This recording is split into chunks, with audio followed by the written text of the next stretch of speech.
Então, a gente vai aqui pegar um pouquinho nessa primeira parte aqui de transmissão, baseado, tá? Vou mostrar aqui para vocês, baseado nesse livro-texto aqui, ó. Vou compartilhar aqui para vocês verem, tá?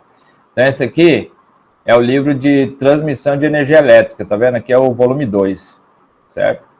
Então, praticamente, a gente vai dar aqui capa a capa, né? Pegar aqui o índice aqui, ó, tá? Então, já vai dar isso aqui capa a capa, tá? Capítulo 7, 8, 9, 10, 11, né? Livro tem que ser dado capa a capa, né? Livro é igual os livros os livros base, livro texto, tem que ser igual o livro que a gente pega para ler, né? Você não começa a ler um livro e deixa pela metade ou fica pulando capítulo, né? Você tem que ler tudo, né? Então, a gente tem que dar tudo também. Então, como vocês podem notar, a primeira parte é uma parte mais um resgate teórico das relações fundamentais para entender o processo dos efeitos da transmissão de energia elétrica, né? E você vai fazer fazer a corrente percorrer uma distância absurdamente grande, e você precisa de tensões também muito grandes, como a sua carga que você precisa atender também é enorme, então você tem demandas de corrente e tensão muito elevadas, e criam efeitos também da mesma magnitude nas linhas de transmissão, tá certo? Então, a gente... deixa eu ver se aqui agora abre certinho, agora abriu.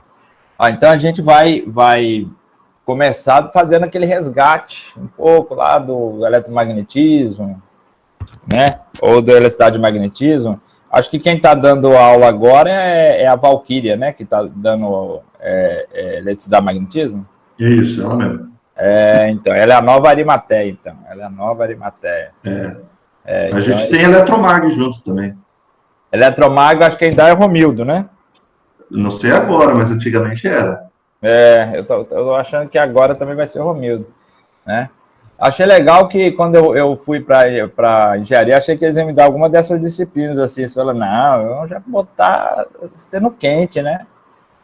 Na verdade, lá eu sou o substituto. Até agora o meu nome não está na planilha, tá esqueci, substituto. Fala, poxa, eu estou substituindo, né? Mas é bom, né? É uma prova de fogo. Então, né? Significa que também o pessoal está me dando uma moral até boa, né? Não estão me tratando como um físico, estão me tratando como engenheiro. Acho que eu até vou voltar a reativar meu CREA, né? De repente, começar lá, pagar lá, né? Voltar lá as reuniões lá da multa lá. Né, pessoal? Vocês já tem que começar a pensar nisso, hein? Vocês têm que começar já a dar uma olhada lá daqui o quê? 2 semestres, né? Daqui um ano que vem, vocês já vão estar na área, no mercado de trabalho, aí já tem que começar a pensar como é que vai fazer. Ou ir na academia, né? Ou fazer um mestrado, um doutorado na engenharia elétrica, né? Então, a gente tem que lembrar das aulas que a gente tinha lá principalmente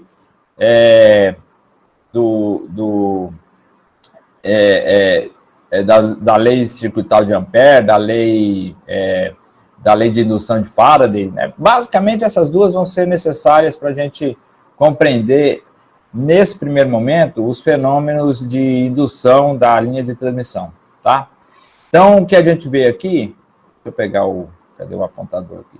Então, o que a gente vê aqui, né? A gente tem um condutor, né? Um condutor A, e a uma certa distância desse condutor A, há um fluxo magnético, tá? Há um fluxo magnético induzido por uma corrente que está passando por esse condutor, ok?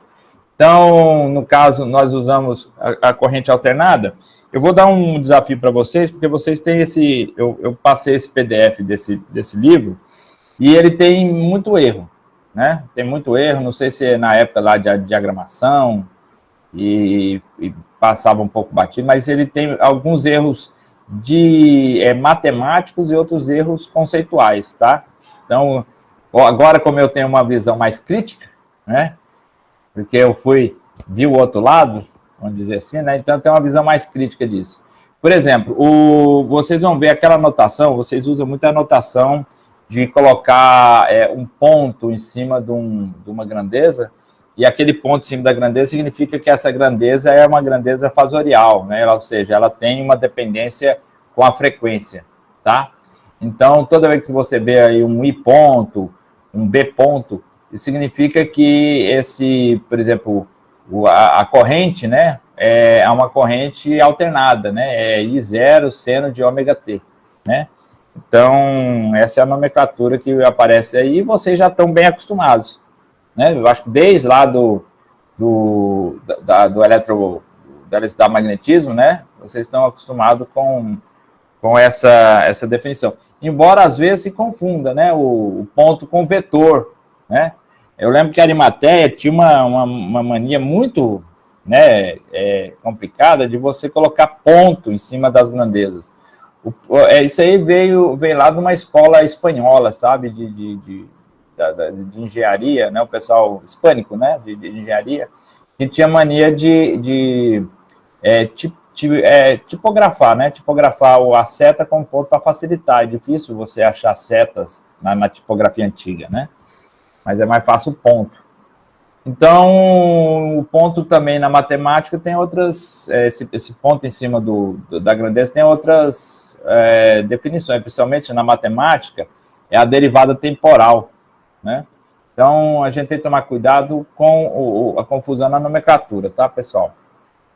Muito bem, então, o campo magnético, né, o H, o campo magnético aqui, ele é diretamente proporcional, se a gente lembrar lá dos cálculos que a gente fazia lá da indução magnética de um fio, né? Ele é a corrente dividido pelo comprimento, né? E vezes o número de espiras, se a gente fosse fazer para um conjunto de N condutores, tá certo? Então, da onde saiu? Sai daqui, ó, sai da lei circuital de Ampère, né? HDL é igual a corrente, tá? Se fosse o campo, a indução magnética, né, que era B, seria B escalar DL igual μ, né, μI, né? Eu teria aqui a permeabilidade magnética, como tá aqui, ó, tá vendo? Tá? Permeabilidade magnética. Então, a relação entre o campo indução, a indução do campo magnético para o campo magnético, né? É só essa constante aqui, que é a permeabilidade, tá certo? Muito bem. Então, quando a gente vai fazer essa integral aqui, é do caminho, tá? Essa integral é do caminho, tá certo? Por isso que lá na bobina, esse L aqui é o comprimento, né? Depois a gente acaba sendo o comprimento da espira ali, né? O perímetro da espira, tá? Depois vocês podem resgatar isso lá da eletricidade magnetismo e encontrar isso. Mas por quê? Esses parâmetros são importantes porque a gente precisa deles para calcular o fluxo, tá certo? Então, a gente tem aqui a permeabilidade, do meio é a permeabilidade magnética no vácuo vezes a permeabilidade relativa. Né? Por que relativa? Porque a relativa, na verdade, é a razão dessa aqui, né, a permeabilidade do meio, pela permeabilidade magnética. Então, esse valor aqui, este valor, é um valor adimensional. Por quê? Porque você está pegando duas grandezas e fazendo a razão delas, né? Então, essa aqui é adimensional, não tem dimensão, tá? Mas o μ0 tem. O μ0 é 4π vezes 10 a menos 7 volts por segundo por ampere metro. Tá? Então, quando você joga esses valores aqui, ó, né? Quando você joga esses valores aqui, né? Você vai ter esse valor de 2 vezes 10 a 7, né? Vezes a corrente, dividido pela distância, por essa distância aqui, tá? Aqui tá RA, mas é RX, tá certo? RX. Ok? Então, a partir disso, eu posso jogar agora na função do fluxo magnético. Então, o fluxo magnético é o equivalente à lei de Gauss para o magnetismo. O equivalente à lei de Gauss para o magnetismo. Mas, na verdade, nem tanto, porque o correto seria a lei circuital de Ampère, né? Porque você tem um fluxo passando por uma seção de uma área fechada ali para um circuito C, tá certo? Mas aqui é como se fosse o equivalente matematicamente, tá? Matematicamente. Então, aqui você tem que o fluxo que passa por uma superfície S fechada, uma superfície aberta, né? Uma superfície aberta S, o fluxo que passa por ele depende das linhas de campo que passa por aquela área, né? Para aquela área, tá certo?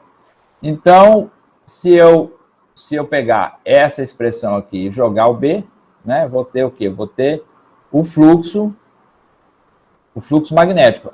Detalhe aqui, essa integral, ela resulta em ln, né? É 1 sobre x dx. O velho cálculo, né? Cálculo 1, cálculo 2. Quando você está formando, você fica com saudade de cálculo 1, cálculo 2. É triste, mas é a realidade, né? Então, quando você faz essas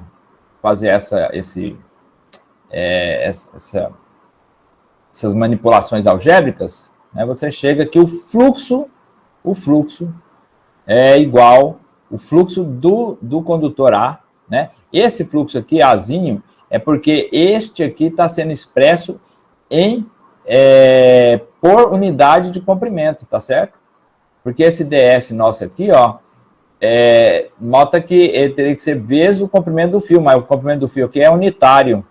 Por isso que tem um Azinho pequeno, né? O Azinho pequeno é por unidade de comprimento, tá?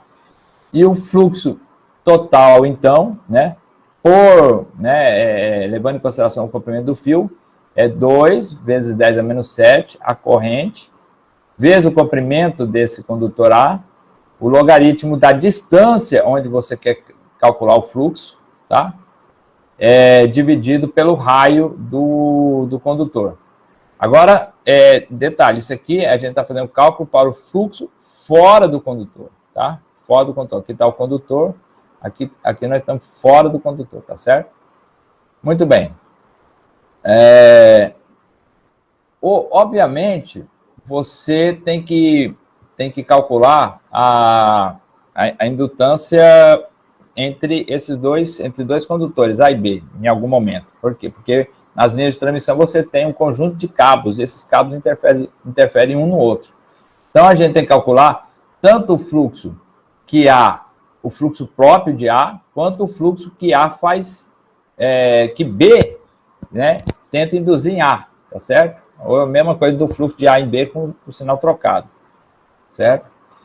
Então, agora vamos calcular o fluxo magnético interno do condutor. Agora a gente, em vez de estar fora, o R é menor, né, a distância é menor do que o raio do condutor. Então, para isso, a gente tem que fazer o seguinte, nós temos que achar a corrente que está sendo embarcada por esse fluxo. Você tem que lembrar que, assim como a lei de Gauss para a eletricidade, quando você encerra uma carga elétrica dentro de uma superfície fechada, você vai ter aquele fluxo elétrico, né, vai ser igual à carga que está lá dentro, tá? No caso da lei circuital,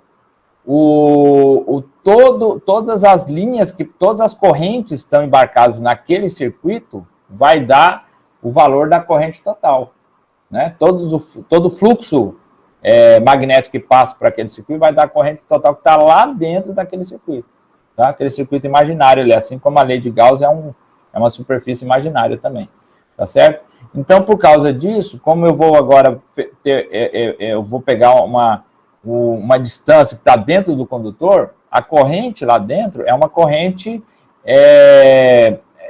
a gente supondo essa corrente, a densidade de corrente uniforme, a gente tem que ver quanto de corrente que está sendo envolvido aqui por esse circuito imaginário aqui, né? Por esse esse circuito imaginário que a gente usa aqui na lei circuital, tá certo?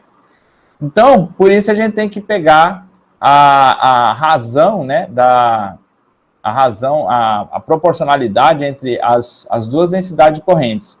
Então, a corrente total dividida por toda essa área aqui, ó, da seção transversal, tá? Ela equivale é a mesma densidade da corrente que está passando por essa área menor aqui, desde que seja, né, uniforme, tá certo? Desde que seja uniforme. Por isso que depois a gente tem aqueles problemas quando é corrente contínua, né? Ela não é distribuída uniformemente, tá certo? Mas, em geral, você, para evitar para que essa distribuição seja uniforme, você usa cabos, né? Por isso que a gente evita ser um condutor maciço, a gente usa cabos justamente para uniformizar essa corrente, né? Muito bem.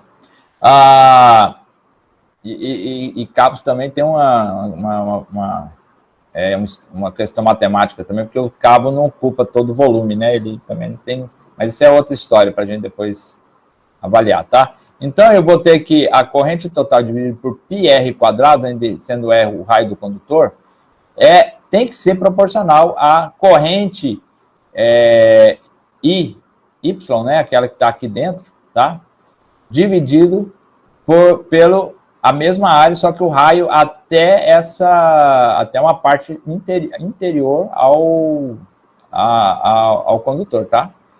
Então, essa integral fechada, né, circuital, essa integral circuital de BDL tem que ser proporcional a μI, né, sendo a corrente que está aqui dentro. O circuito também que está envolvendo essa corrente Y, tá?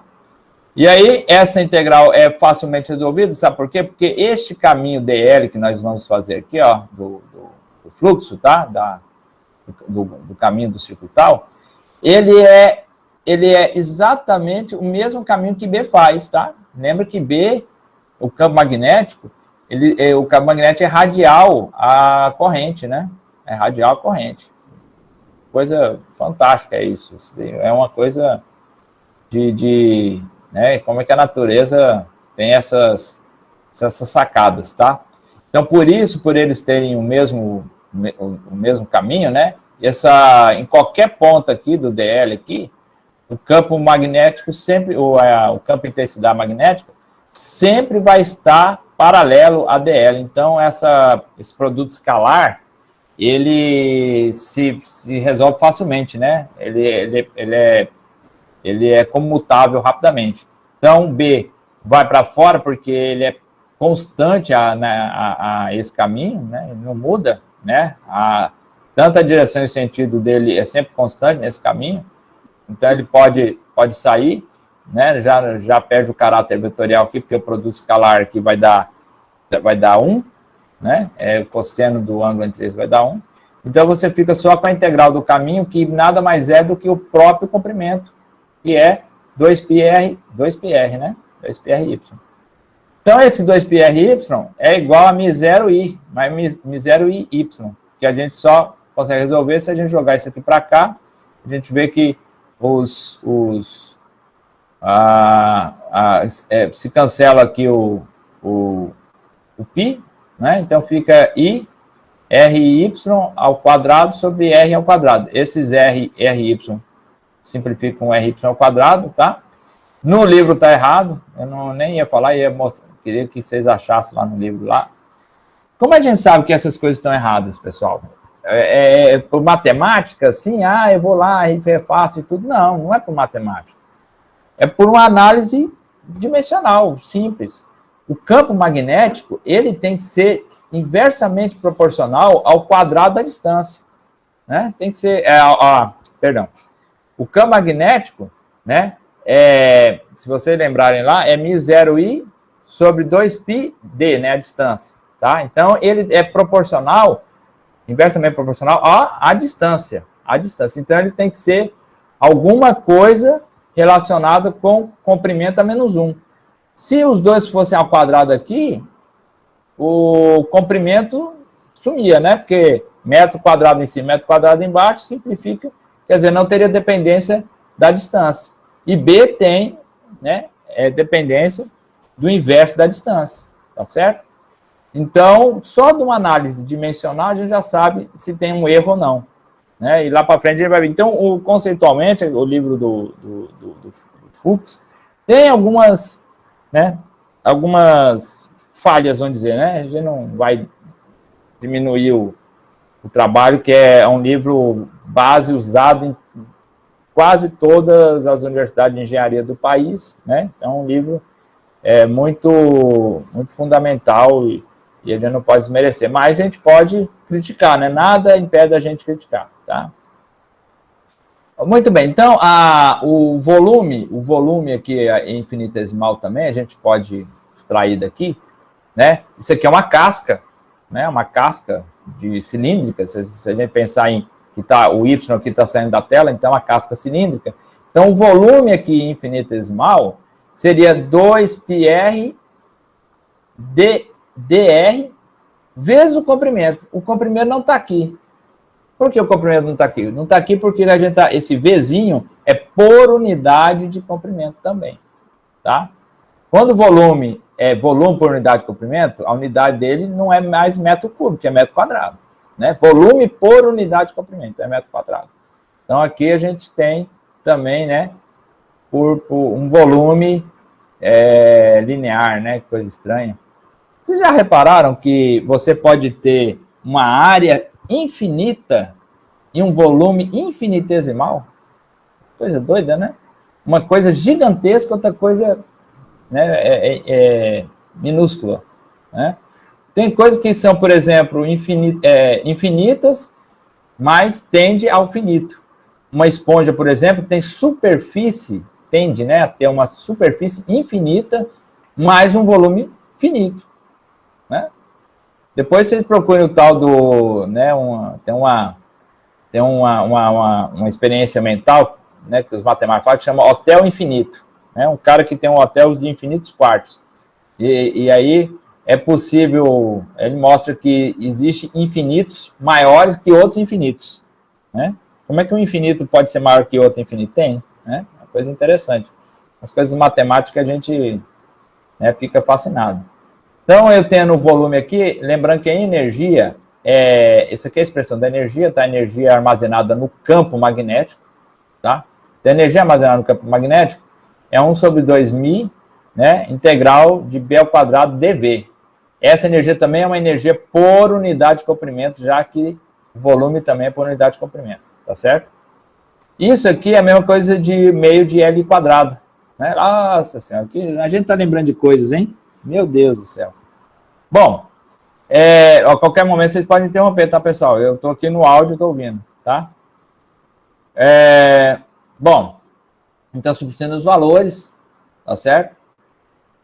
Que eu poderia cobrar numa prova à distância? Será que eu poderia cobrar, por exemplo, vocês abrirem uma equação dessa para mim? Hein? Não, larga a mão, professor. Larga a mão. Não, eu sempre cobrava isso, só que agora é impossível cobrar. Porque como é que vocês vão abrir uma equação sem que vocês já podem me mostrar ela aberta, né, imediatamente? Eu não vou ver vocês trabalhando nela né, na carteira lá fazendo. Então, sabe o que eu vou cobrar? Eu vou dar algumas equações e mostrar para você, perguntar para você onde está o erro. Eu não sei o que é mais cruel, hein? Não sei o que é mais cruel, porque... Não, professor. Você conhece a história do onde está o Wally? Rapaz, dá até raiva, né? Na hora que você descobre onde está o Wally, você fica nervosíssimo. Fala, puta merda, olhei 10 vezes nisso e não vi. Às vezes, desenvolver uma equação é muito mais fácil do que você achar um erro nela, né? E eu falo porque, quando estava preparando essa aula, eu comecei a ficar um pouco irritado com o livro, porque tinha os erros, né? E eu falava, pô, isso aqui não está fechando, isso aqui não está fechando. E me ocupou um pouco de tempo, sabe? Mas eu vou ver, não vai ser nesse... Né? Eu vou dar um tipo, a avaliação vai ser tipo um projeto, uma coisa mais prática, tá? Então vocês projetam uma linha assim, ou a linha tem tal problema, e o que você resolveria, é uma coisa mais prática, porque agora vocês já estão no caminho da praticidade, né? Então, mas lembre-se, hein, pessoal, a gente está aqui hoje com a internet bonitinha, tudo mais, computadores funcionando, mil maravilhas, mas de repente, hoje, nós não sabíamos que ia ter uma hecatombe dessa na humanidade, né? Uma pandemia. Vai que a próxima hecatombe é a internet cair, né? Ninguém sabe se isso acontece. Então, é bom a gente guardar esses fundamentos no bolso aí, porque pode ser que no futuro os engenheiros vão precisar voltar à régua de cálculo, viu? Então, né? Espero que não, né? Espero que não, mas vai, né? Assim, vai que acontece, né? A humanidade é sempre, ela nunca andou sempre em frente, né? Ela às vezes deu 1 ou 2 passos para trás para dar um salto na frente, tá? Então, por isso que é importante a gente ter esses fundamentos, tá certo? Eu tô dando medo em vocês, né? Pô, que sacanagem. Não era assim na física, né, Rodrigo? O que eu tô querendo agora fazer isso na engenharia? Pô, sacanagem, né? Bom, então, o fluxo agora total vai ser o seguinte, pessoal. O fluxo total de produzir para um condutor tem que ser a soma dos fluxos interno e externo, que é o que a gente faz aqui, ó. Soma o fluxo interno, o fluxo interno e o fluxo externo. Nota que no fluxo interno, o que deu aqui foi o seguinte, ó. Quando eu substituo os valores, isso aqui dá um valor que é mi sobre 8π, tá? Então, quando eu substituo mi por 4π vezes 10 a menos 7, isso aqui dá 1 meio, né, de μr i vezes 10 a menos 7. A gente está usando aqui o R como a permeabilidade magnética relativa, aproximadamente 1, né, valendo a unidade, tá? Aproximadamente 1. Para alguns cálculos, a gente vai ver que esses valores, né, dependendo do sistema, a permeabilidade magnética do meio, né, do condutor ali, não vai ser muito importante no primeiro momento, tá? Porque a gente está vendo agora as induções a longa distância. E aí os efeitos do raio do condutor, o condutor pequeno em relação à distância que ele está induzindo, não vai ser muito levado em consideração. Mas, em outros casos, com linhas de transmissão com os cabos muito próximos, a gente vai ter que considerar isso, tá? Mas, no momento, por isso que a gente usa a permeabilidade, aqui a permeabilidade é igual a unidade, tá certo? E ela vai sumir aqui para frente, ela não vai aparecer tanto aqui, tá certo? Então, tá aqui, ó. Então, somando, né, os dois efeitos, o fluxo interno e o fluxo externo, tá? O fluxo externo, isso aqui vai dar, olha a mexida que faz aqui, ó. Esse meio aqui, saio 2 para fora, fica 1/4, e esse 1/4, para eu poder trabalhar aqui no LN, eu tenho que transformar isso aqui também na mesma base. Como é que eu faço transformar na mesma base? Se eu faço o LN da exponencial, o LN da exponencial é o próprio argumento que está ali, tá? LN do exponencial do argumento é o próprio argumento. Então, eu faço isso e agora eu tenho, né, logaritmos que têm os mesmos, né, na base, a mesma base, né, logaritmo natural. Então, a soma dos logaritmos é o produto deles, é o produto dos coeficientes, tá? Aqui, ó. Então, dá dr e elevado a 1/4. Ah, peraí, Não, tá errado aí, professor, tá tinha que ser errado, produto. tá errado, deixa eu ver aqui, papapá. Olha, tá errado. Não, é o produto. Mas por que é que... Então tinha que ser D elevado a 1/4, a não ser que o E ali ficasse um E elevado a quarta ali, né? Embaixo. Né, mas... não, mas... não, só ficaria assim se aqui fosse negativo. Se fosse negativo, aí, em vez de ser o produto, era a razão, né? Uhum. Então tá errado mesmo. Tá errado. Agora é um problema de sinal aqui, tá, pessoal? Agora eu vou ter que olhar de novo. Por isso que eu falo. Lá no livro tá aqui, tá assim, ó. Se eu mostrar para vocês aqui, ó. Então vamos chegar nele aqui no livro aqui. Cadê ele? Vamos lá, vamos ver se vocês acham aqui comigo aqui. Vamos ver. Deixa eu ver aqui no livro. Vocês podem baixar, colocar lá no drive de vocês, tá, pessoal? Aqui. Deixa eu ver aqui. 1/4 é ln de E de 1/4, tá? Pá. Tem um erro aqui, rapaz. Isso aqui não pode. Errado. Tá, ó, olha aqui no livro, tá vendo aqui? Tô. Não pode, né? A soma do zeleno é o produto. Ah, já achei o erro aqui, ó. Aqui, ó, tá vendo? É o erro, eu que errei, tá aqui, ó. Ah, ainda bem, tá aqui, ó, quer ver? Na verdade, eu não tô vendo seu mouse, então. Não, tá, mas agora tá vendo aqui, ó. Tá, o erro tá aqui, ó. É só colocar menos aqui, ó, o erro vem aqui embaixo, tá? O erro tá aqui, tá? E elevado a menos um quarto? É elevado a menos um quarto. Agora vocês vão ver como é que eu faço isso aqui no nosso documento, quer ver, ó? Vamos lá, vamos arrumar. Porque se eu boto menos um quarto, é como se fosse um sobre E elevado a um quarto, tá? Quer ver? Volta aqui, vou mostrar aqui, ó. Cadê? Aqui, ó. Vamos passar. Vocês estão vendo aqui agora o texto, né? Estão sim.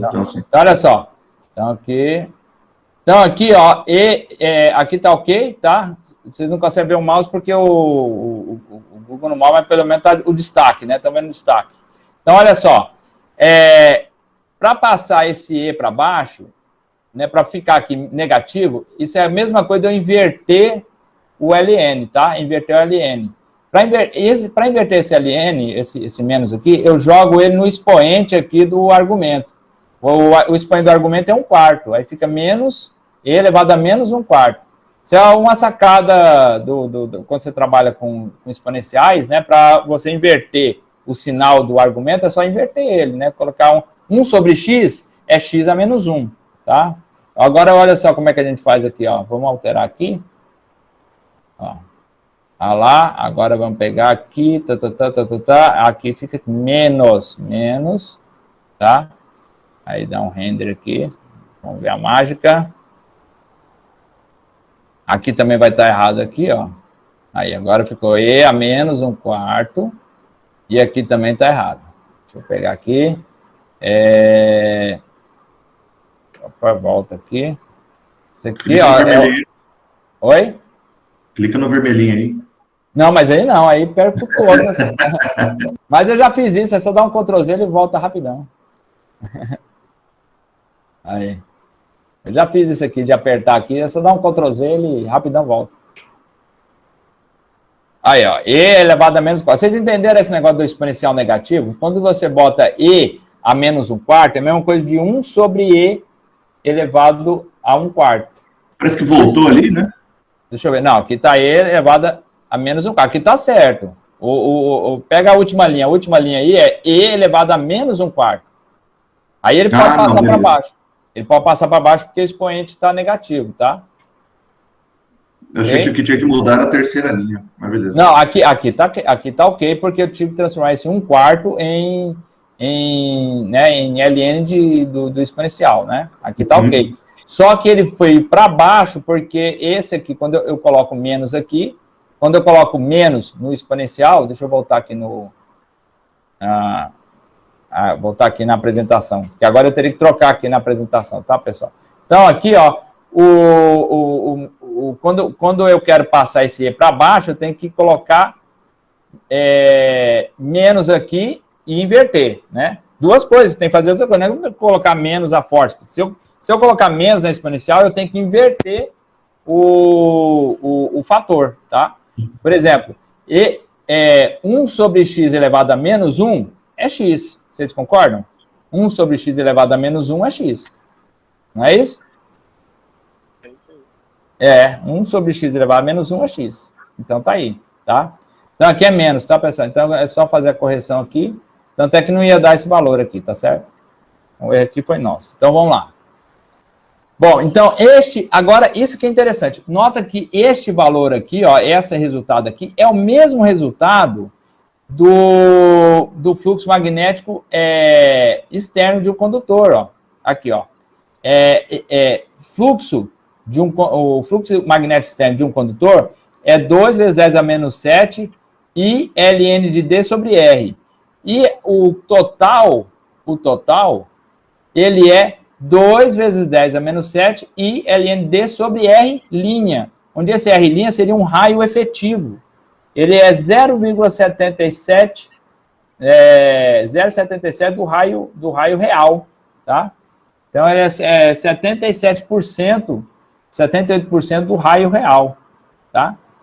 Então, o raio efetivo. Ele é a mesma coisa, então, calcular o raio, o raio real de um condutor, tá certo? A parte, então a gente vê que a parte interna, a contribuição interna do condutor, ela não é tão significativa assim, né? Você perde, mais ou menos, né? Você perde 22%, né? 22%, né? Mais ou menos, deixa eu ver, 22%, tá certo? Então, ela pode, em geral, também, quando você compra os condutores, quando você vai dimensionar os condutores, esse raio já vem pré-definido também, tá? Para fins de cálculo. Muito bem, agora vamos acoplar os dois condutores, tá? Vamos acoplar esses dois condutores. Então, agora a gente tem que calcular o fluxo desse condutor A em P, tá? E o alto fluxo dele, tá certo? Temos que calcular, deixa eu ver, e temos que calcular o fluxo, tá, esse aqui é o fluxo próprio de φA, tá? Em P, tá certo? O fluxo de A em P, ele já é dado diretamente aqui, ó, por essa equação, tá certo? É dado por essa equação. Agora, o difícil é calcular o fluxo de A em P devido a B, né? Devido a B. Você tem que calcular o fluxo, né, de B, o alto fluxo de B, menos o fluxo entre os dois, tá? O fluxo de B, o alto fluxo de B passa por P, certo? Esse aqui passa por P, ó, tá? E esse fluxo aqui de B também passa por A, tá? Então, você vai ter um resultado aqui do fluxo de A em P com influência de B, tá?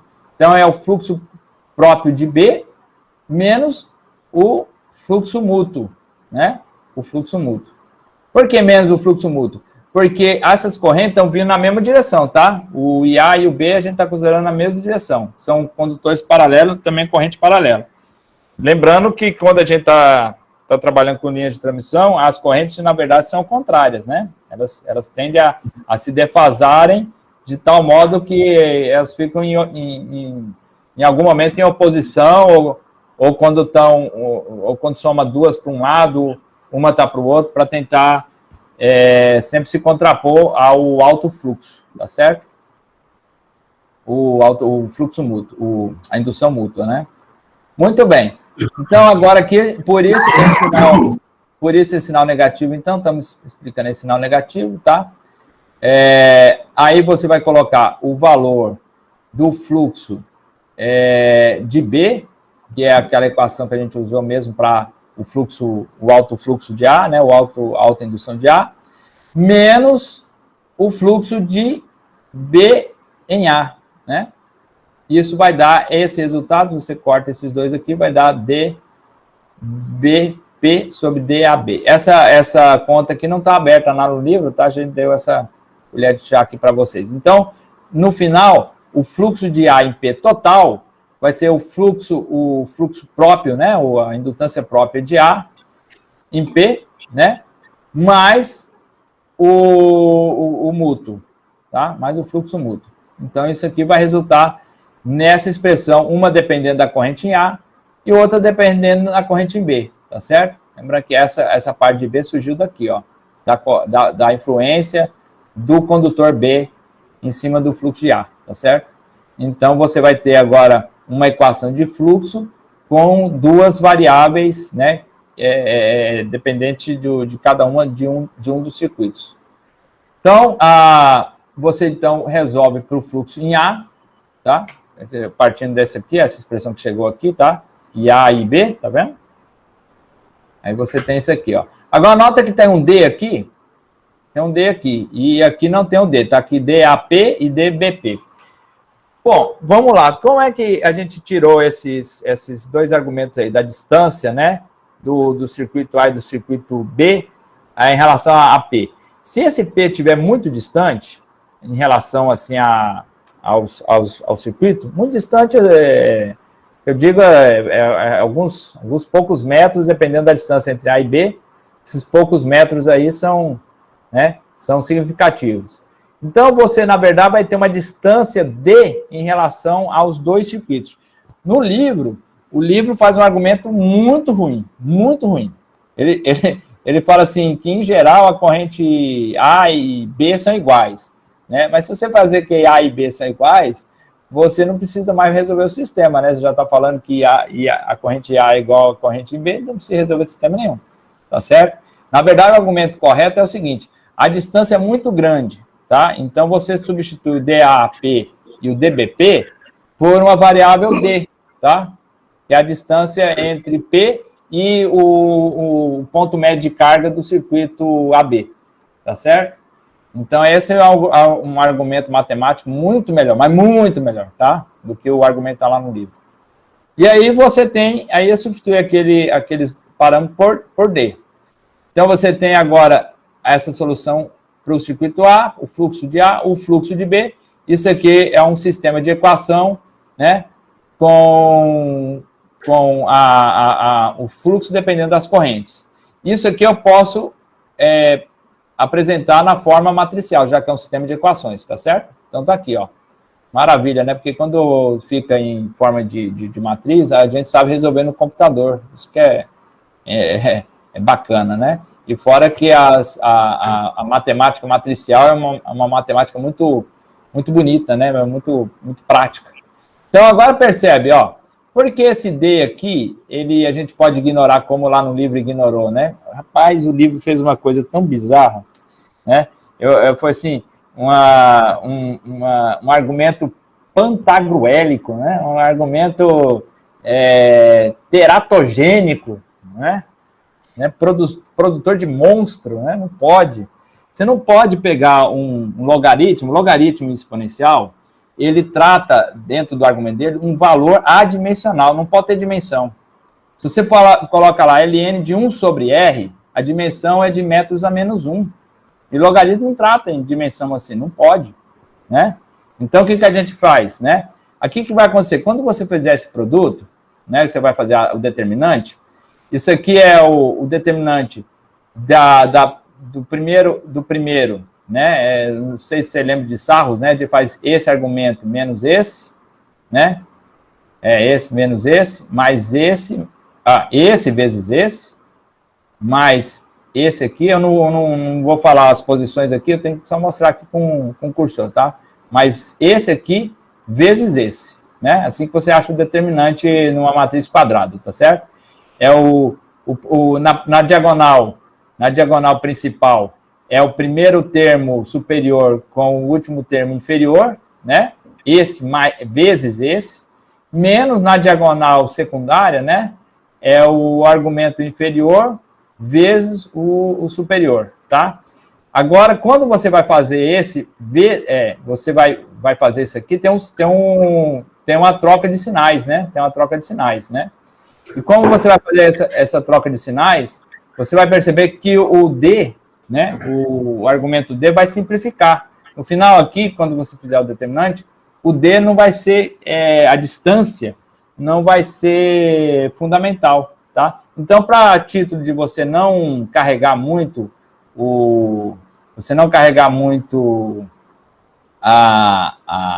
os termos, e você substitui esse D por um valor unitário aqui de metro, tá? Então, aquele 1 que está lá no livro, na verdade, não é um valor, um número, é o 1 unitário de comprimento, tá? Por isso que está esse 1zinho aqui estilizado aqui, tá? Então, é 1 de comprimento. No texto eu estou explicando isso bem, tá certo? Então, a gente evitar umas falácias matemáticas graves, né? Não tem condição, você não faz ln de 1 sobre comprimento, assim. Tanto é que no livro, o livro é tão caprichoso com unidades, mostra unidades a cada passagem de equação, mas comete um deslize desse, né? São coisas que a gente tem que evitar, tá? Muito bem. Então, agora vamos falar nessa questão do acoplamento, do fluxo de acoplamento, né? Nós vamos falar agora da indutância dos condutores. Como é que a gente calcula a indutância? Se a gente olhar aqui, isso aqui fluxo é igual a 2π 2 vezes 10 a menos 7, vezes essa determinante, né? Vezes esse vetor aqui, a corrente, tá? E A e B. E a equação do fluxo é L vezes I. Certo? A equação do fluxo é L vezes I. Então, se a gente comparar essa equação com esta equação aqui, o L tem que ser essa parte do miolo aqui, ó. Concorda? É a parte do miolo aqui, ó, porque o fluxo está de um lado, a corrente está do outro. Aqui, então, isso aqui tem que ser L. Então, tá aqui, ó. L é 2 vezes 10 a menos 7, né?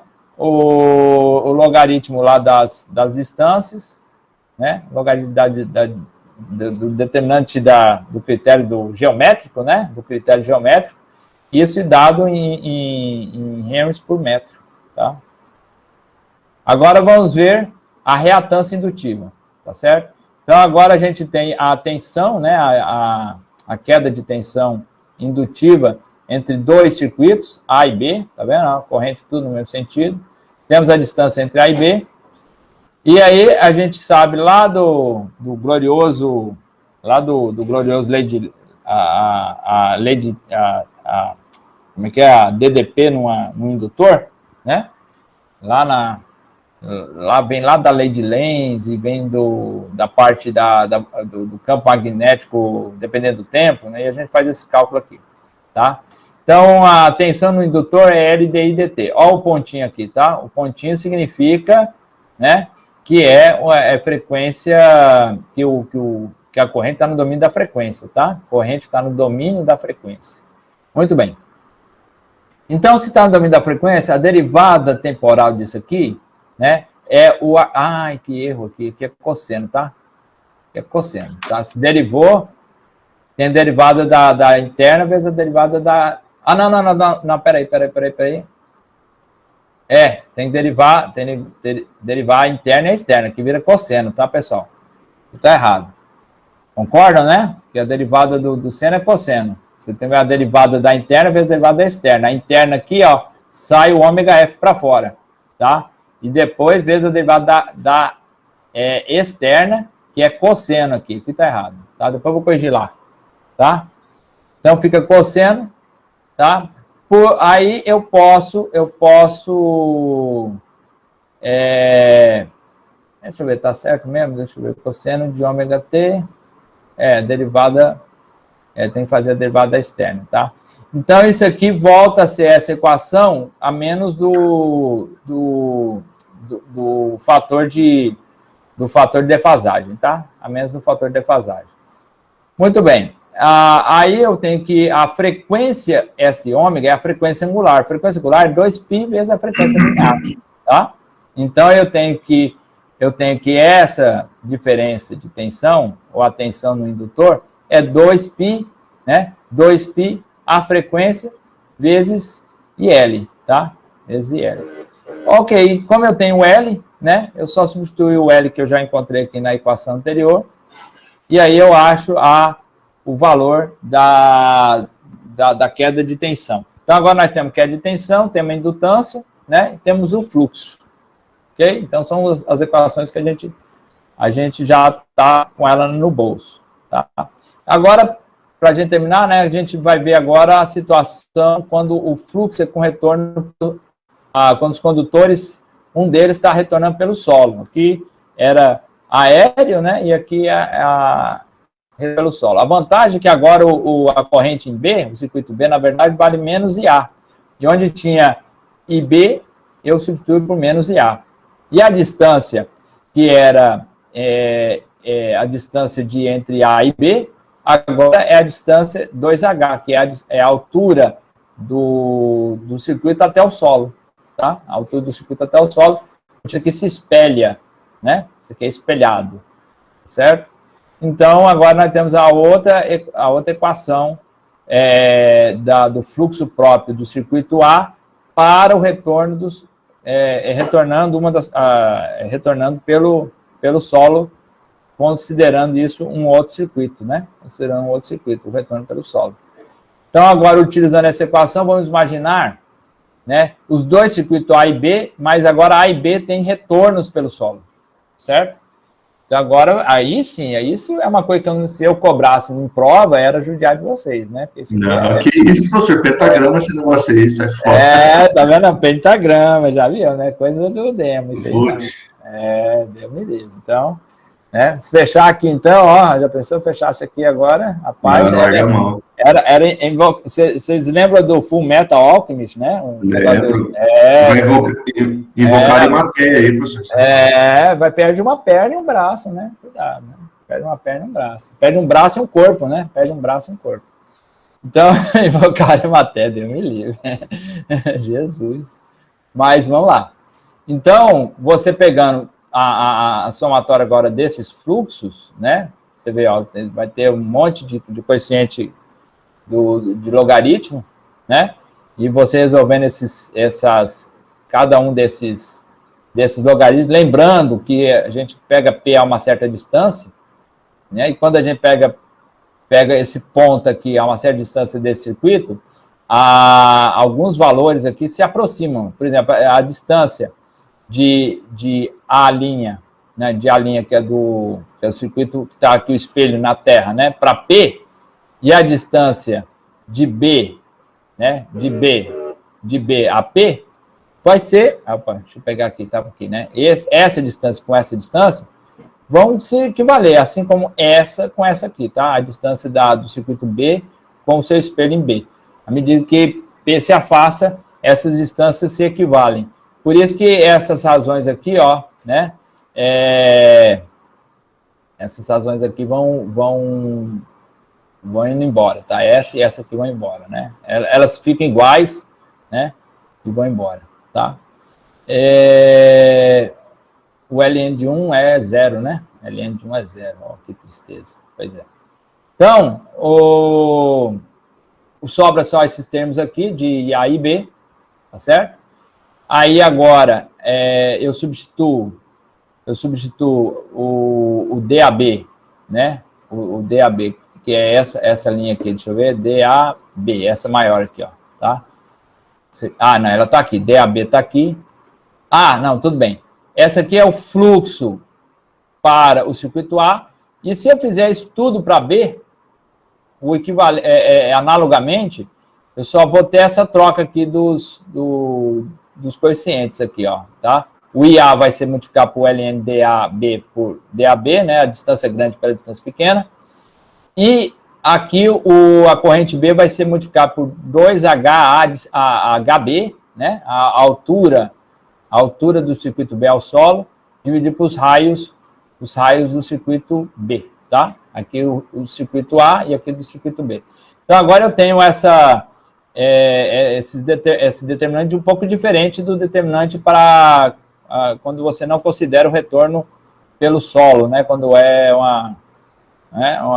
as linhas sem ter o espelhamento dela pelo solo, tá certo?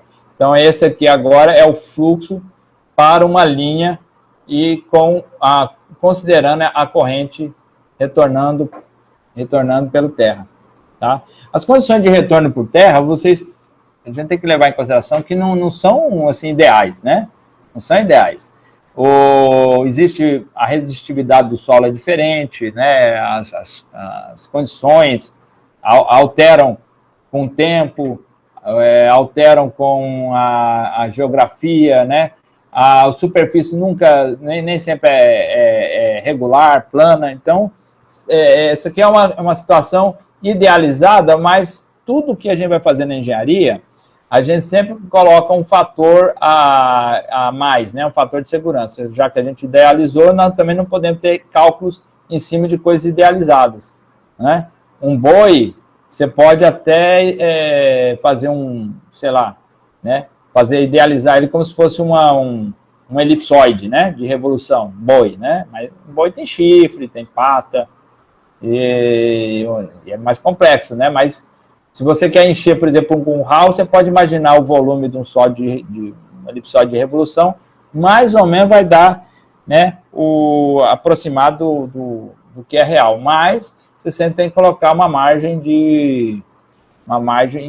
a mais de segurança, tá certo? Então é isso que a gente estava explicando aqui, ó. Nota que as linhas não são paralelas, perfeitamente paralelas, né? Elas, devido ao próprio peso, né? A próprio peso da linha, o cabo, ele forma uma figura que a gente chama de catenária, né? Forma uma catenária.